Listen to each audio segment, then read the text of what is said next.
Hey everyone, Matt again with the Maya Learning Channel. Today I want to do a quick breakdown of a smoke trail effect done in the Bifrost Graph.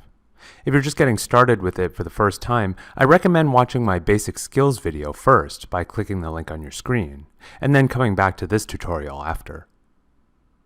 Also note that you can find a finished version of today's effect in the Bifrost browser. This effect is ready to use. Just import it into your scene.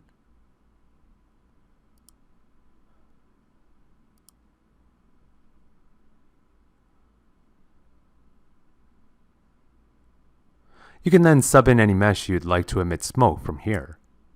That said, it's still a good exercise to build the effect yourself in order to understand and even expand on its various moving parts. To start this scene, I'm going to load one of the assets available in the content browser. The file is called Trilobot Crash and uses the older Bifrost Fluids feature to create a splashing water effect.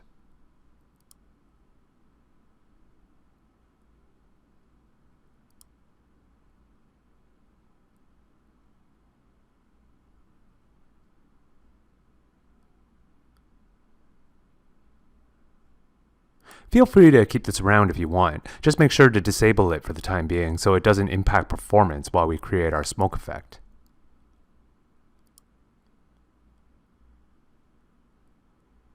Now, to create our smoke effect, I'm not going to use the old Bifrost Fluids feature, but rather the newer Bifrost Graph. So to start, I'll go to Create, Bifrost Graph. As usual, this opens the Bifrost Graph editor and gives me a starting graph with just an input and output. Now, the easiest way to get started on any aero type effect like smoke or steam is by creating a basic aero graph. This gives me a starting compound without any inputs or outputs. To see its contents, I'll right-click and explode it.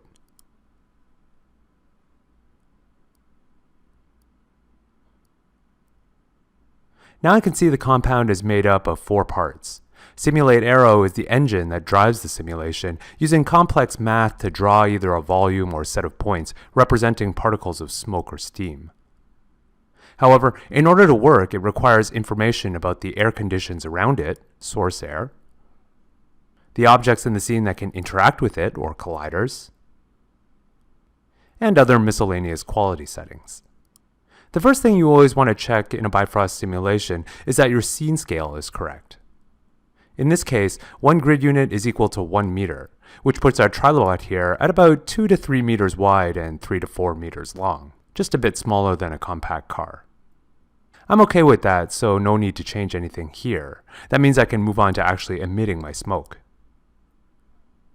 In order for a Bifrost simulation to show up in the viewport, it needs to be hooked up to an output node. In this case, I'll wire its aero volume plug to it. On the flip side, I also need some kind of input object to act as an emitter. I could use the trilobot itself, but I don't really want smoke to emit from its whole body, just from the thrusters in the rear. So I'm going to create a cube and place it behind the trilobot instead.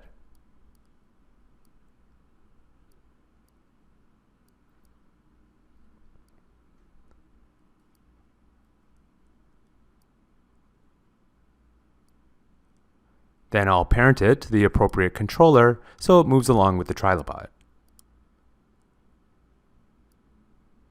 And once that's done, I'll middle drag it into the Bifrost Graph, creating a new input node.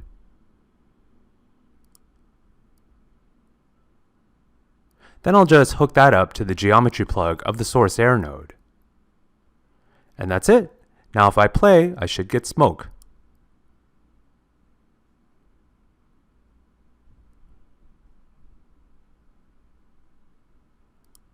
Now, this is just a default basic aero simulation. It looks okay, but we're definitely going to want to spruce it up. The first and easiest way to do that is to step up the density of the smoke via the source air's fog density property. This controls how much smoke is pumped into the voxel space around my emitter. I'll also change the manner in which that smoke is pumped in via the fog density mode. By default, this steadily adds an even rate over time. But if I set it to max, I can instantly get my maximum fog density right from the start.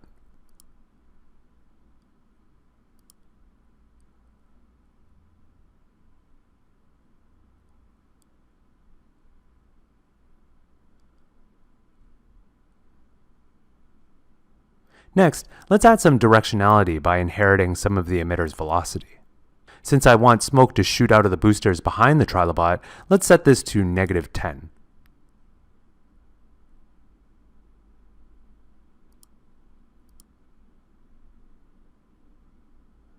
For something a bit more dramatic, maybe I'll go with -25 instead.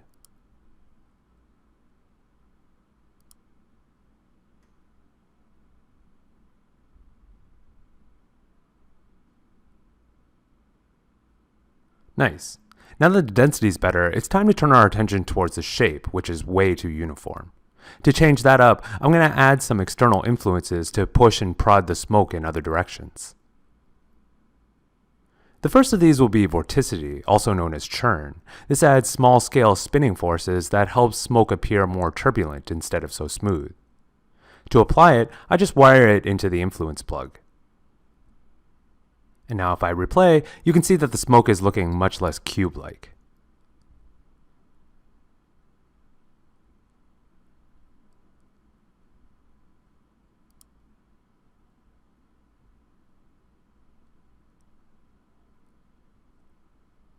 Next, I'm going to introduce some drag into the simulation to represent air in the atmosphere. Interestingly, I can also plug this into the same spot as the vorticity influence, since the incoming plug is this dotted fan plug that accepts multiple inputs. And if I play back the scene again, you'll see the effect of that drag on my simulation.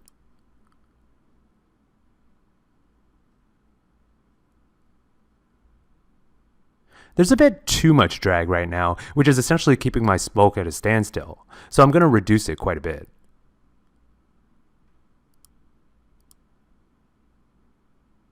Much better.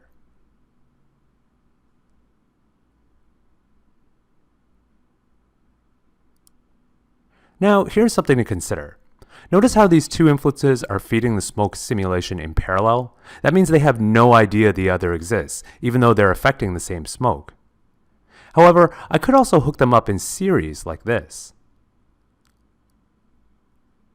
Then, not only will air drag act on the smoke, but it'll also affect the turbulent vorticity influence acting on it as well. This is more scientifically accurate than having them in parallel. Contrast this with another influence like dissipation, which only makes sense to add in parallel, since it controls the decay rate of whatever it's plugged into. While smoke may dissipate into the air over time, forces like air drag and vorticity tend to stay pretty constant.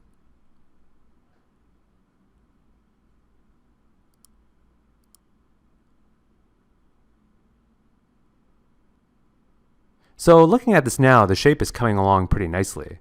If I had one last major complaint, it's that the consistency of my smoke is still a bit too uniform.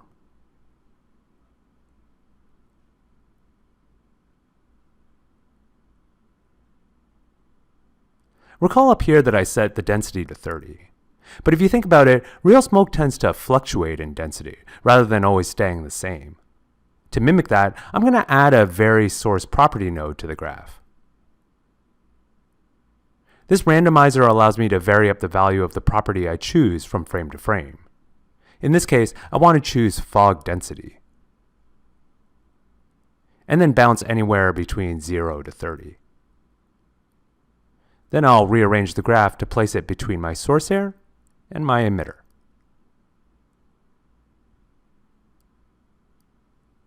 And now the density thickens and thins at random.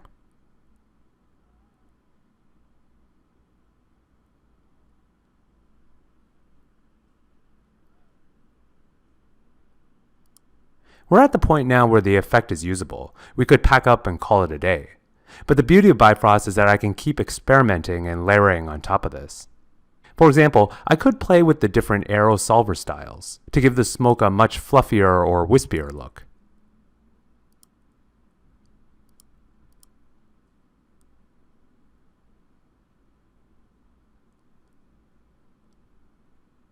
Or I could add another vary node to change up the inherent velocity value the same way I changed up the fog density. That'll get the smoke speeding up and slowing down at random, adding even more variation. I'll just make sure to rename each of these vari-nodes so I don't get them confused. And I'll add a backdrop for an extra layer of clarity.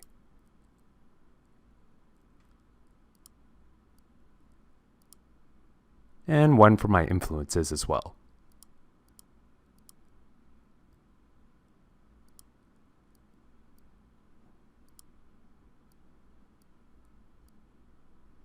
Finally, I want to touch briefly on the quality of the effect.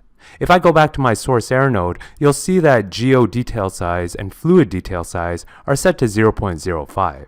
These determine the minimum size of a voxel in my simulation, and thus are the gatekeepers to the number of voxels I can fit. If I reduce the size of the voxels, then I can fit more of them into a space, which will increase the fidelity of my sim. Since these values are usually linked, I'm going to create a new value node.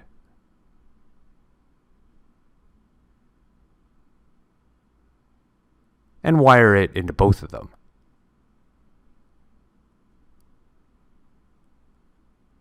Then I'll rename it and add a backdrop.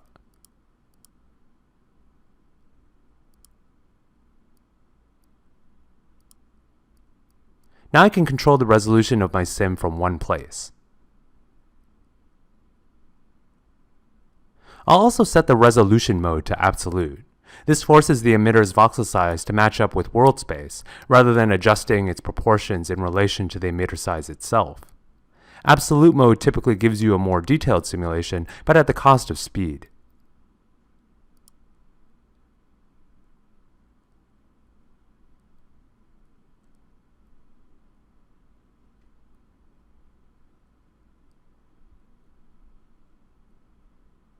And that's all there is to it. Of course, this is just one of many possible smoke effects you could generate using Bifrost. Feel free to continue experimenting with different settings, or perhaps even adding color or some colliders. Or check out one of my other videos on the Bifrost Graph to continue your effects journey in Maya.